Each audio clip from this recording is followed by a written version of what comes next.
Hare Krishna. So we will start from 3.37. So let's have an overview. So we know that in the first chapter, Arjuna had four arguments: compassion, no enjoyment, sinful reactions, destruction of the dynasty. And in chapter 2, Arjuna is surrendering to Krishna. And after that, Krishna is refuting the arguments. Like Krishna refuted the argument of compassion by this Sankhya Yoga, and then refuted the argument of no enjoyment by the Sakam Karma Yoga 31 to 37. And after that, refuted the argument of sinful reactions in the section 38 to 53 by Niskam Karma Yoga. And now in the last part of the second chapter, there is description of Sthita Pragya. And chapter 3 begins with a question of Arjuna, that should I act or should I renounce all my activities? So that is Arjuna's doubt. But Krishna is telling Arjuna, Niskam Karma Yoga is better than you. Although you are not qualified for Jnana Yoga, that is why you should perform this Niskam Karma Yoga. And Krishna is prescribing Niskam Karma Yoga. And later on, Krishna also told that even if you are qualified for Jnana Yoga, you should do Niskam Karma Yoga. Because the exalted souls like Janak Maharaj and myself, we are on the transcendental platform, and therefore Janak Maharaj is also eligible for Jnana Yoga. But still, for educating the people in mass, they are acting according to their prescribed duty, that is Karma Yoga. So Krishna is prescribing Karma Yoga to Arjuna in both ways. Because you are not eligible for Jnana Yoga, you should do Karma Yoga. And even if you are qualified for Jnana Yoga, you should do Karma Yoga to teach other people. So in this chapter, Krishna's main focus is you should do Karma Yoga. That is why the chapter 3 is named as Karma Yoga. Now, by this argument,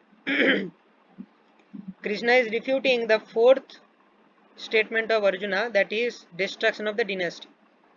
Arjuna was thinking, if I kill all the soldiers in the battlefield, there will be no one to protect their wives, and thus unwanted progeny will start. But Krishna is telling Arjuna, if you do not perform your prescribed duty, then following you, many people will also not perform their prescribed duties, and thus unwanted progeny will be produced.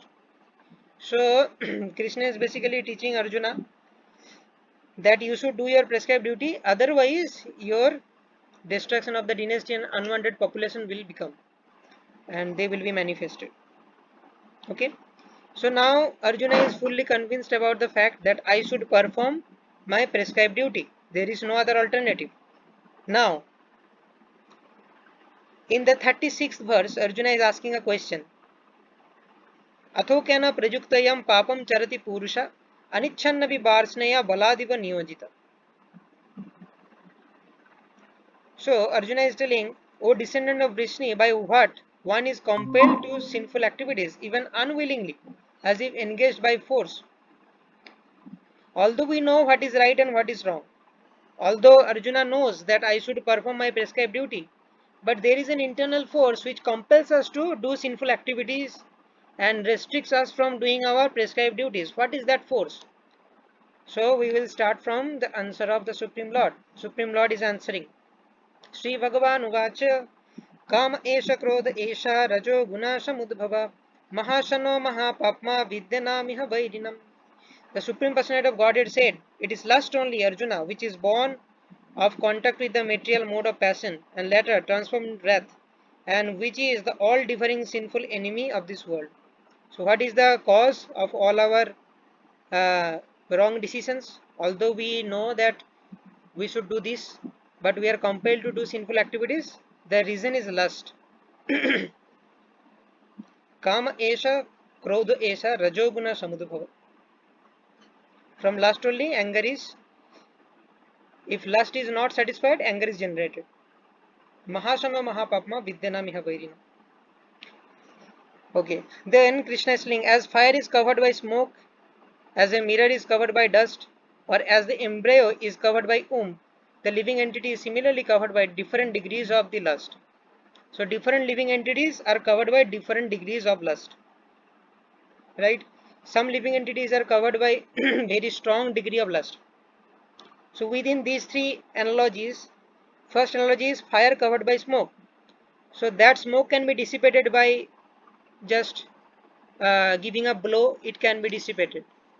And then more difficult is cleansing a mirror which is covered by dust.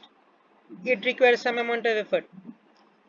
And an embryo which is covered by the womb, it is most difficult to overcome, because one has to have surgery or many complicated phenomena to get it free from here.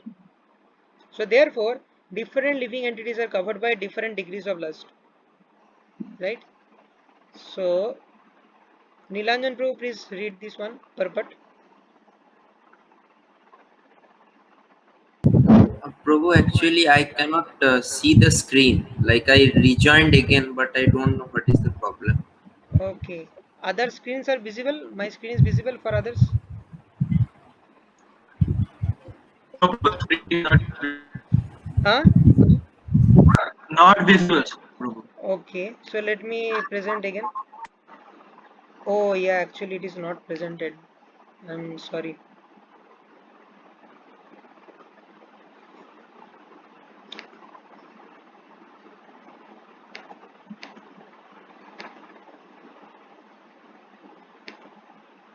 So this is 3.38. Now it is visible, right? So Yes, now Prabhu. Nilanjan Prabhu can see. Read it. Yes, yes, Prabhu. So the purport. There are three degrees of covering of the living entity by which his pure consciousness is obscured. This covering is but lust under different manifestations, like smoke in the fire, dust on the mirror and the womb about the embryo. When lust is compared to smoke, it is understood that fire of the living spark can be a little perceived. In other words, when the living entity exhibits his Krishna consciousness slightly, he may be likened to the fire covered by smoke. Although fire is necessary where there is smoke, there is no overt manifestation of fire in the early stage. This stage is like the beginning of Krishna consciousness. The dust on the mirror refers to a cleansing process. The Prove I cannot see there. Huh. The dust on the mirror refers to a cleansing process of the mirror of the mind by so many spiritual methods. The best process is to chant the holy names of the Lord. The embryo covered by the womb is an analogy illustrating a helpless position, for the child in the womb is so helpless that he cannot even move. This stage of living condition can be compared to that of the trees. The trees are also living entities, but they have been put in such a condition of life by such a great exhibition of lust that they are almost void of all consciousness. The covered mirror is compared to the birds and the beasts, and the smoke covered fire is compared to a human being. In the form of a human being, the living entity may revive a little Krishna consciousness, and if he makes further development, the fire of spiritual life can be kindled in the human form of life. By careful handling of the smoke in the fire, fire can be made to blaze. Therefore, the human form of life is a chance for the living entity to escape the entanglement of material existence. In the human form of life, one can conquer the enemy lust by cultivation of Krishna consciousness under able guidance. Yeah, so you can see that there are three different kinds of living entities. The living entity which is covered by the greatest degree of lust, that is trees. So trees have very low consciousness. They are covered by greatest degree of lust. And then that is why they are in lower species. The more you are in the lower species, more there is cover of ignorance and lust. So trees are lowest, and then the birds and beasts, they are compared to the covered mirror, and human beings are least covered by the lust. Therefore it is very easy to remove that smoke by Krishna consciousness, and then our real nature, which is we are eternal servant of Krishna, that can be kindled. So in human life it is the easiest. So now do not lose the context that Arjuna was asking, okay Krishna, I am convinced you have given me enough logic about why I should do my prescribed duties. So now my question is that why, in spite of knowing that I should do this, why am I compelled to do wrong things? So Krishna is answering, because of lust. Lust compels a living entity to do the wrong things. And different living entities are covered by different degrees of lust. Thus the wise living entity's pure consciousness becomes covered by his eternal enemy in the form of lust, which is never satisfied and which burns like fire. So lust is our eternal enemy and which is never satisfied. The more you try to satisfy lust, more it will be ablazed. Like there is fire and you want to extinguish the fire by pouring ghee, the fire will be more ablaze. So like that, lust cannot be satiated. Therefore, we must have to endure or tolerate this urge of lust, and we have to pray to Krishna, and we have to chant Hare Krishna. We have to take Krishna Prasad. By that, we can control this by the mercy of Krishna, and which burns like fire. So, this lust is our eternal enemy that is never satisfied, and that makes us unhappy, and all that. These are the different characteristics of lust. The senses, the mind, and the intelligence are the sitting places of this lust. Through them, lust covers the real knowledge of the living entity and bewilders him. So, Krishna gives us a systematic way. We have an enemy and we need to conquer our enemy. So, we need to have complete information about our enemy, who our enemy is, what is the characteristics of our enemy, what is the power of my enemy, where is my enemy situated, how can I conquer my enemy. So, all these questions are answered in this section. So, Krishna is telling, who is your enemy? Lust. And different living entities are covered by this lust. What are the characteristics? Lust is all devouring, never satisfied, and this is Mahasano Mahapapma. And where is this lust situated? The senses, mind, and intelligence. Right? Indriya, Mana, and Buddhi. Indriyani, Mano, Buddhir. Our senses, mind, and intelligence are the sitting places of this lust. Through them, lust covers the real knowledge of the living entity and bewilders him. And through this, lust covers our real knowledge and bewilders us. Then Krishna is telling, therefore, O Arjuna, best of Bharatas, in the beginning, curb this great symbol of sin, lust, by regulating the senses. So now Krishna is giving us the solution. How can we control? By regulating the senses and slay this destroyer of knowledge and self-realization. And how to regulate our senses? By engaging our senses in the service of Krishna. Rishikesha Sevanam Bhakti Ruchati. By engaging our senses in service of Krishna, we can regulate them and thus we can conquer lust.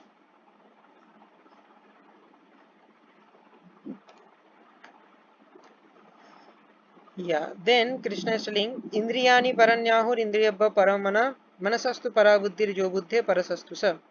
The working senses are superior to dull matter, mind is higher than the senses, intelligence is still higher than the mind, and the soul is even higher than the intelligence. So here is a hierarchy mentioned. The senses are most gross. The mind is the controller of the senses, so mind is higher than the senses. Intelligence is the controller of the mind, so intelligence is higher. And soul is even higher. So you should understand that we are soul and we are covered by subtle body and gross body. In the subtle body there are three components: mind, intelligence, false ego. So in the innermost chamber there is soul. Soul is covered by false ego. False ego is covered by intelligence. Intelligence is covered by mind. And then mind is covered by the gross body. And the gross body consists of all our senses, working senses and knowledge acquiring senses. So the more you go inside, it is higher in the hierarchy. So most external is our senses, so that is lowest. then the mind is more close to the soul. That is why mind is superior to the senses, and intelligence is more close to the soul. Therefore, intelligence is higher than mind, and then the soul is even higher than the intelligence. Right? So there is an analogy of chariot here. You can see. Uh, just a minute. I can show you that.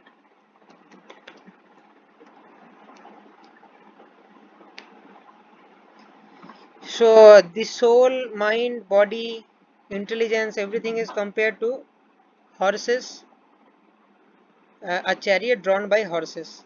Let me show you that picture. So, yeah, Mamai Vamso Jeevaloki. They are in the material world section, I think. Material universe. Yes, got it. So here you can see that, yeah. So the picture is visible here on the right hand side of the screen. The horses and the chariot. Visible? Yes, please. Okay. So these horses are compared to our senses. You can see eye, nose, ear, skin, tongue.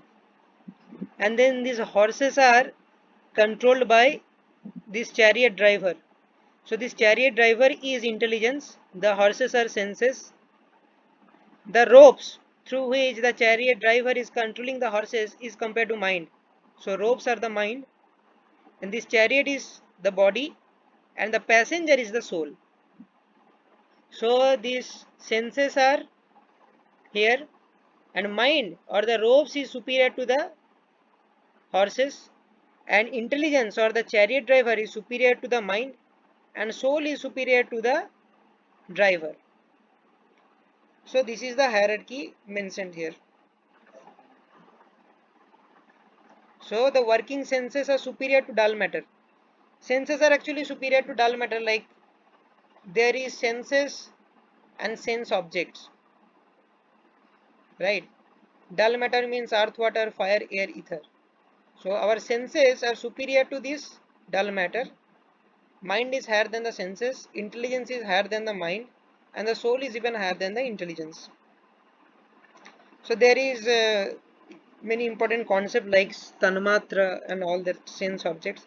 So that will be detailed discussion of Bhagavad Sankhya.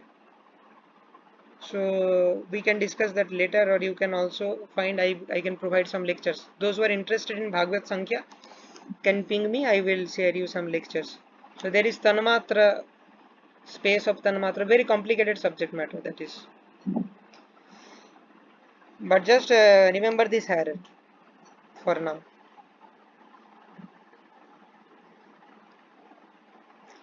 Thus, knowing oneself to be transcendental to the material senses, mind, and intelligence, O mighty armed Arjuna, one should steady the mind by deliberate spiritual intelligence, and thus by spiritual strength conquer this insatiable enemy known as lust. So, what is the sitting place of lust? The senses, the mind, and the intelligence. Mind is superior to the senses, intelligence is superior to the mind, but soul is superior to even intelligence, and soul is separate from this mind, intelligence, and senses. So senses, mind, intelligence, they are part of our subtle body or gross body, but soul is different. So that is why here it is mentioned that thus knowing oneself to be transcendental to material senses, mind, and intelligence. I am not the senses, mind, or intelligence. So actually lust cannot have any effect on me, because lust is not there inside the soul. Lust is in senses, mind, and intelligence, and I am transcendental to senses, mind, and intelligence. So if we realize this, then we can attempt to eradicate this lust.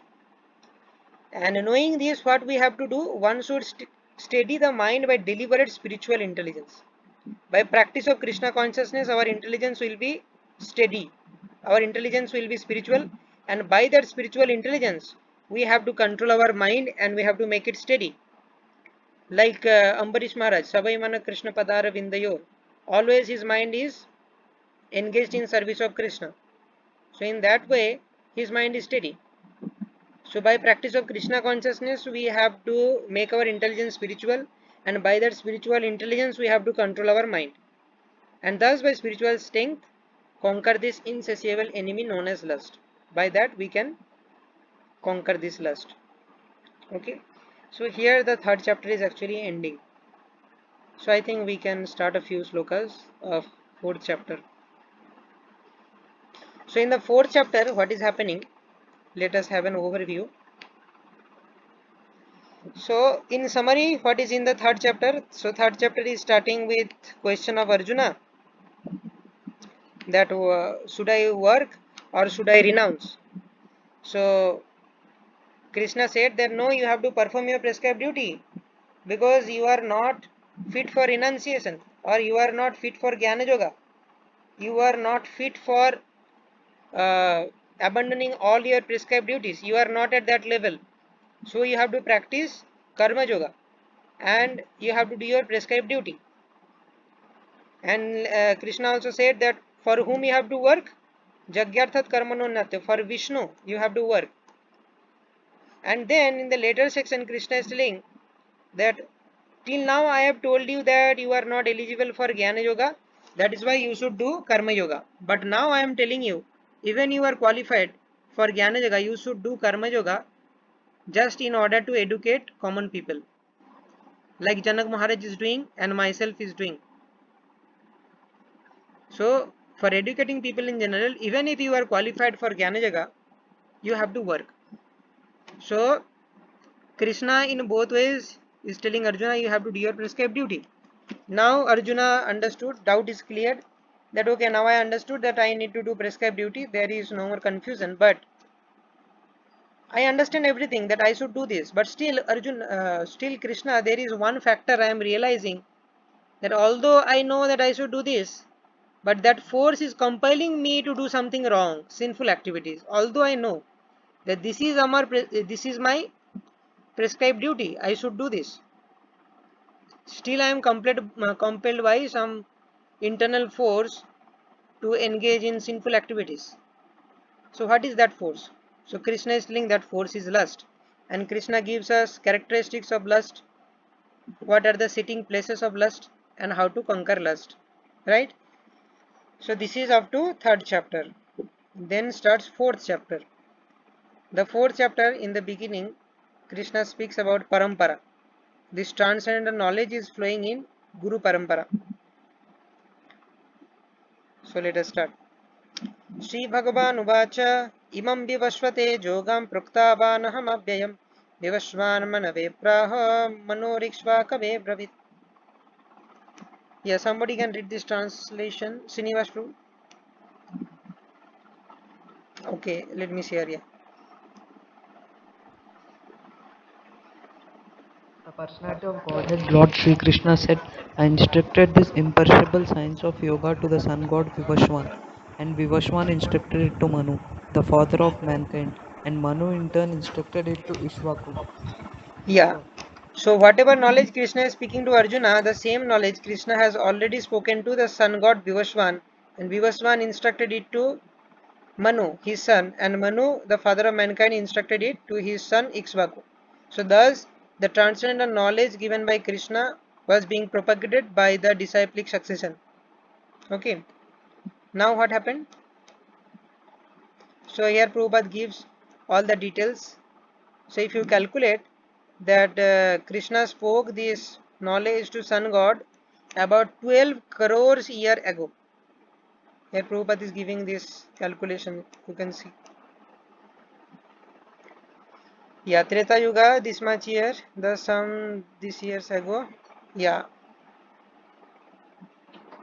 So here you can see a rough estimate is that Gita was spoken at least 12 crore and 4 lakhs years ago to Bhivaswan.